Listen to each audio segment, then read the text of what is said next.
Social மீடியால செக்ஸ்டிங்கும் பிளர்ட்டிங்கும் பண்றவனுங்க உண்மையிலேயே mental இம்பார்ட்டன்ட்டுங்க. சும்மா எப்ப பார்த்தாலும் இல்ல நான் ஒரு பொண்ணை உயிருக்கு உயிரா காதலிச்சவன் என்னைய மாத்திட்டா சாமி, நான் ஒரு பையனை உயிருக்கு உயிரா காதலிச்சவன் என்னைய மாத்திட்டு வேற ஒரு பொண்ணோட கல்யாணம் பண்ணிட்டா சாமி. இதெல்லாம் முழுக்க ஃப்ராடு, முழுக்க போய். இந்த 90s kids love failure story எல்லாம் நம்பறதுக்கு வேற எவனாவது இருக்கும், அவனை போய் பார்த்து பேசிக்கோங்க, சொல்லிக்கோங்க. சுய பச்சாதாப கதைகள் சொல்லுகின்ற அனைவருக்கும் ஒரே ஒரு விஷயம் தான் செய்யப்பட வேண்டும், பிஞ்ச செருப்பு எடுத்து அடி அடிக்கிறது. அதான் செய்யப்படணும். உங்களை எவன் ஏமாத்தினாலும் நீங்க உள்ளுக்குள்ள ஸ்ரத்தை இல்லாமல் ஏமாற்றுவதற்கு தயாராக இருந்தீர்கள், அவன் முந்திக்கிட்டான், அவ்வளவுதாங்க.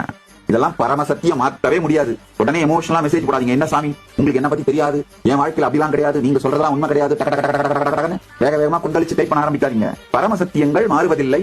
அவ யூஎஸ் மாப்பிள்ள கிடைச்ச உடனே டாட்டா காட்டிட்டு போயிட்டா சாமி. இந்த மாதிரி லூசுத்தனமா உட்காந்து 90s கிட்ஸ் சுயபச்சாதாப பொய்ங்களை எல்லாம் என்கிட்ட சொல்லிட்டு இருக்கீங்க. அப்ப மொட்டை பசங்களாவே சுத்திட்டு இருங்க, அவ்வளவுதான். அந்த காலகட்டத்தில் உங்களுக்கும் அவ்வளவுதான் மெச்சூரிட்டி இருந்தது. நீங்களும் அப்படி இப்படிதான் சுத்தி பார்த்துட்டு இருந்தீங்க, அவங்களும் அதை அழகா ஸ்மெல் பண்றாங்க. சோ 2 பேருடைய கான்சியஸ்னஸ் உங்களுடைய வார்த்தைகளை தாண்டிய உங்களுடைய இருப்பை பகிர்ந்து கொண்டதனால் அவங்க அந்த முடிவு எடுத்தாங்க, அவ்வளவுதான். ஏற்கனவே என் கேர்ள் ஃபிரெண்ட் ஓடி போயிட்டதுனால இந்த கேர்ள் ஃபிரெண்டோட நான் ரொம்ப காஷியஸா பழகிட்டு இருக்கிறேன். ஏற்கனவே என் பாய் ஃப்ரெண்ட் என்னை ஏமாத்திட்டதுனால இந்த ரிலேஷன்ஷிப்ல ரொம்ப கேர்ஃபுல்லா இருக்கேன். மொட்டை பையனாவே சுத்தி செத்து போயிட வேண்டியதான்.